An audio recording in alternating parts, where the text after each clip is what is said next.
RD ষ্টুডিঅ'লৈ স্বাগতম জনাইছোঁ। আহকচোন আজি এটা নতুন ভিডিঅ'লৈ আমি আপোনালোকৰ ওচৰলৈ আহিছোঁ অমিতাৰ উপকাৰিতাৰ বিষয়ে ক'বলৈ।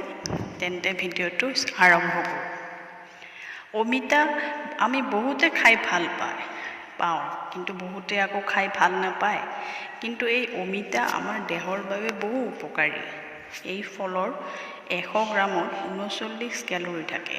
Protein, carbohydrate, vitamin A, vitamin B, vitamin C, vitamin D থাকে অমিতাত। ইয়াৰ উপৰি potassium, phosphorus, iron, calcium, sodium আৰু এলবুমিন এনজাইমো থাকে। বহু ৰোগৰ পৰা উপশমৰ বাবে অমিতা অতি উপকাৰী। হজমৰ বাবে এই ফল খুব উপকাৰী।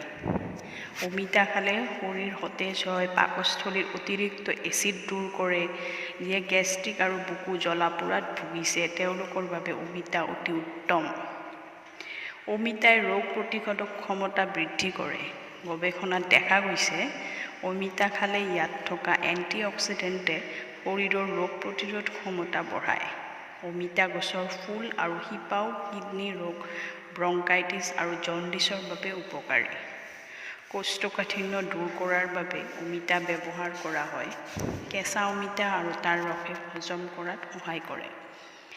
তেন্তে বন্ধুসকল, যদি ভিডিঅ'টো চাই আপোনালোকে ভাল পাইছে, লাইক এটা কৰি দিব আৰু শ্বেয়াৰ কৰিব। আৰু যদি আমাৰ চেনেলটোৰ নেক্সট আপকামিং ভিডিঅ'জবোৰ চাবলৈ ইচ্ছুক, তেতিয়াহ'লে চেনেলটো অৱশ্যে ছাবস্ক্ৰাইব কৰিব আৰু কাষতে থকা বেল আইকনটো বজাই দিব। তেন্তে